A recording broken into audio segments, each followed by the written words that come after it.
Today, I have the very special opportunity of playing the single most confusing, complicated, and yet greatest strategy game I have ever played. This is Europa Universalis 5. This is the sequel to my most played game on Steam, EU4. A game that asks such daring questions as, can humanity be improved by letting Poland conquer the world? I have had access to test EU5 for several months now, and in that time my life has spiraled out of control because of the sheer addictiveness that is this game. Paradox Interactive have sponsored this video with no restrictions at all, meaning I can show off bugs, glitches, exploits, any issues I have with the game doesn't matter. And most importantly, it allows me to say this: if you have any form of commitments or loved ones who you genuinely care about, you should stop watching this video right now. And don't even think about buying this game, just forget it, pretend you never heard about it. You can save yourself right now from having nightmares about the 100 Years' War, or dreams and visions of trade logistics and spreadsheets. It's okay to stop. But if you are brave enough, then join me on the descent into madness, as today I will show you how to conquer the world of EU5 without ever controlling any land. Be warned that this video does contain biased opinions, because I am an absolute map gaming addict, and this game was purposefully crafted with the intent of making my strategy brain happy. Now, if at any point whilst watching this video you feel the urge to buy this game, then you can do that via my referral link that I have in the description and comments. I get a percentage of the sales as a kickback, which is very cool. And if you're in a country that doesn't use an incredibly popular currency, there's a good chance you're getting it for a cheaper price than on Steam. But before we properly begin, I should explain what this game actually is. This is a grand strategy game where you play as a nation and can do whatever you want to mess around with hundreds of years of history. You can conquer, colonize, construct, and convert your part of the world map. There is no main quest or goal beyond what you, the player, come up with. If you want to unify Ireland and fight off the British, then yes, you can do that. If you want to convert even more of Ireland into a potato-producing hellscape, then of course you can do that too. From pirate republics to Japanese shoguns, the world is a living, breathing mess that we, the player, get to influence with our actions. It's surprisingly easy to understand and play, but would require 2,000 hours to master. So, let's begin. So, welcome ladies and gentlemen to the world map of the game. As you can tell, it's quite detailed.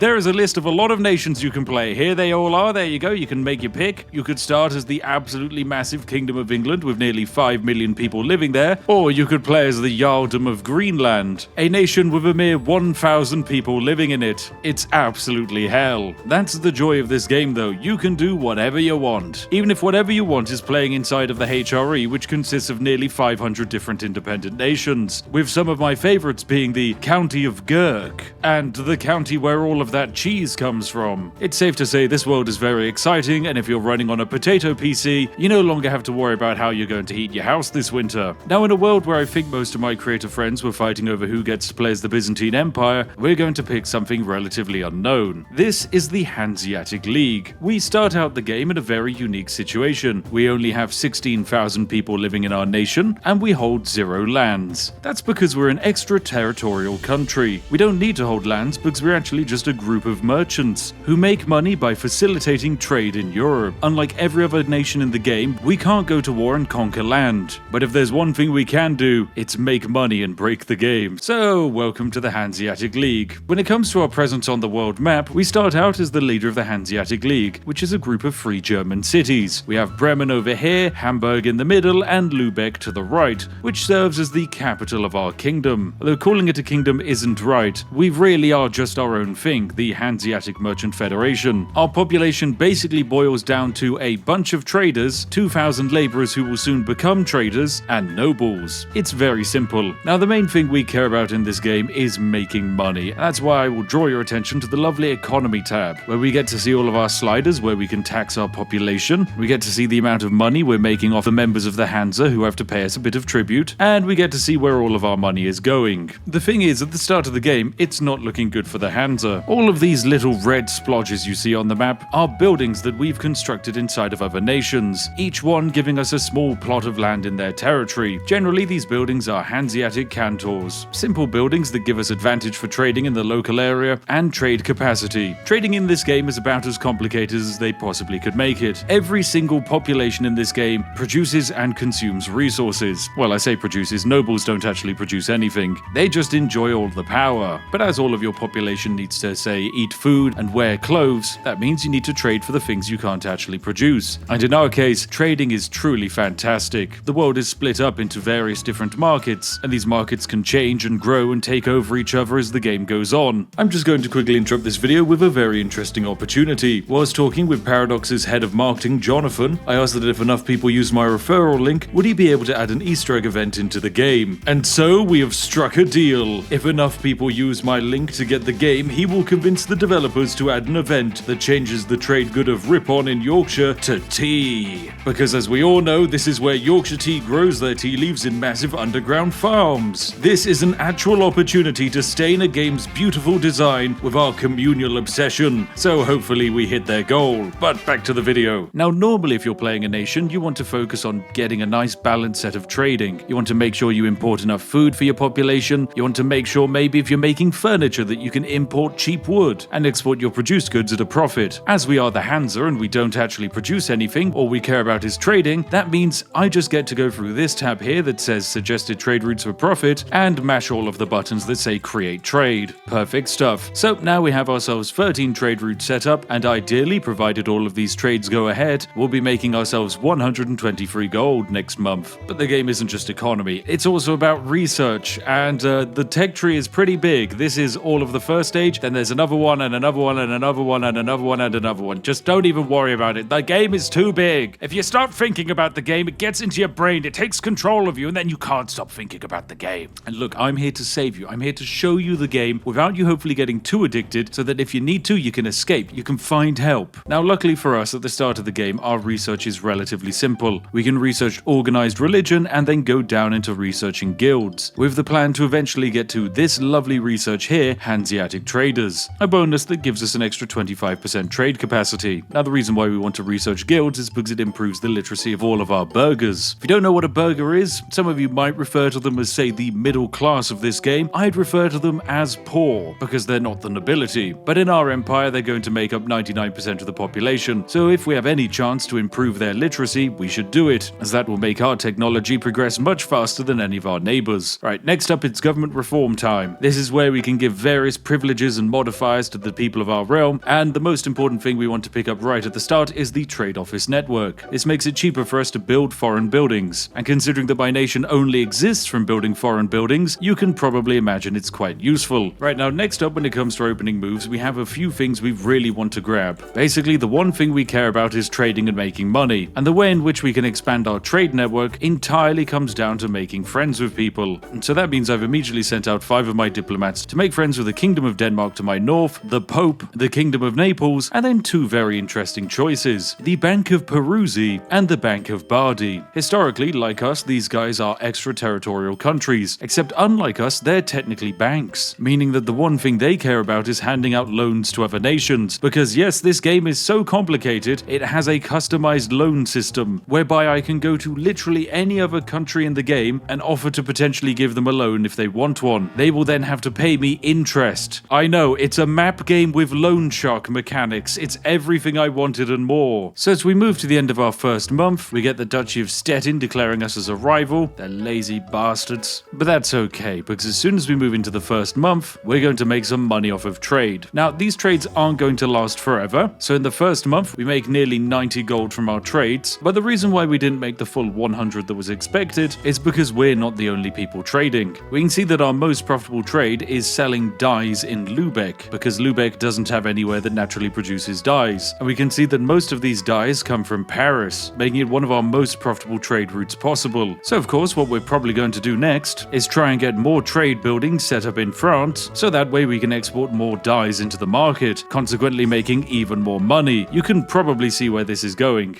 So some progress has been made, ladies and gentlemen. We now have 100 happiness relationship points with the Pope, and this is very good because that is the exact threshold we need to get building some of our special things. This is the Hanseatic Cantor, and provided that someone has a relation with us that is over 100, we're able to build this in any of their cities. And as I've just made good friends with the Pope, that means we're going to be building them all over his little kingdom. Now, the interesting thing about the Hanseatic Cantor is it actually is meant to cost us 50 gold to build. However, everything for us is rather cheap. It's only 30 gold for one of these. And the reasoning for that is simple. We get this lovely bonus here from being a merchant republic that means foreign buildings cost us minus 50% to build, and then eventually we'll have the trade office network activated as well, which will give us a further minus 20%. The more and more of these modifiers we can stack up, the better. Yes, all you need to know is that for the moment we're making friends with people and building cantors in their territory. And there we go, our first Hanseatic cantor has now been built in the city of Rome. This will employ 250 of the local population, which very excitingly actually increases the amount of people in our nation. But most importantly, it gives us the ability to do a little bit more trading. And so that means more trade routes that we can have set up, making profit for us. Look at that, with those buildings now constructed, we have a brand new trade capacity of 1.95, and we're making 4 gold profit. More trade routes are needed though, yes, we'll keep expanding them. You might be wondering what on earth I'm planning to do with all of this money, and the answer will become very clear very soon. Now here's the thing, I'm actually planning to change the culture of our nation. As fun as it is to remain as the Hanseatic Germans, there is one culture in this game that I would argue is borderline overpowered. No, it's not the English and it's not even the Polish. It is none other than the absolutely insane Tuscans. Yep, that's right. These Tuscans are going to help me break the game. But in order to do that, we need to declare war on them. And we're not going to be able to do that until we can have ourselves a parliament, which will be happening in the next 6 months. Now, the other reason I've decided to try and sink as much folks into making friends with the Pope as possible, we have a slight chance of being able to turn him into an ally, which if we can, will make this entire game so much easier. And there we go, he's willing to accept it. So as soon as we get to the end of January, we're going to send off for an alliance with the Pope. But it's 1340, and that means we can have our first parliament, or Stadtrat as it's called, because we're,